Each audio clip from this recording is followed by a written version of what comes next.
moi, Picasso, c'est un projet. C'est quelqu'un finalement qui est capable de prendre son art et d'utiliser son art pour raconter le réel. Et ce que j'aime énormément chez beaucoup d'artistes, c'est que tout d'un coup, leur art sert de haut-parleur. Et en ce sens-là, qu'on soit homme, femme, qu'on vienne, qu'importe le milieu socio-culturel, quelque part, on est tous Picasso. Deux œuvres majeures me viennent à l'esprit, Les Demoiselles d'Avignon et Guernica. 30 ans d'art entre ces deux créations. 3 décennies qui ont fait de Pablo Picasso le plus grand peintre du siècle. Un artiste qui a choisi la France comme terre d'élection, de passion et de création. C'est en 1900 qu'il se rend à Paris, où il entame sa période bleue, puis la rose.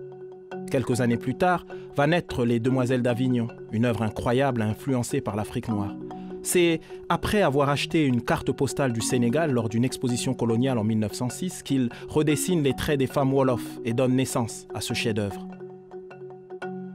30 ans plus tard, alors que la guerre d'Espagne ravage son pays, Pablo Picasso décide de s'engager politiquement après les massacres de Guernica.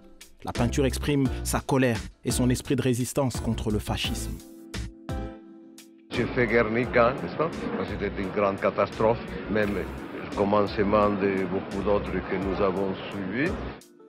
Guernica a été exposé pour la première fois lors de l'exposition universelle de Paris en 1937 et ne reviendra en Espagne qu'en 1981, lorsque Franco ne sera plus au pouvoir.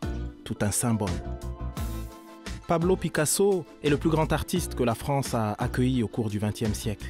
Un génie engagé au cœur du patrimoine culturel de la France.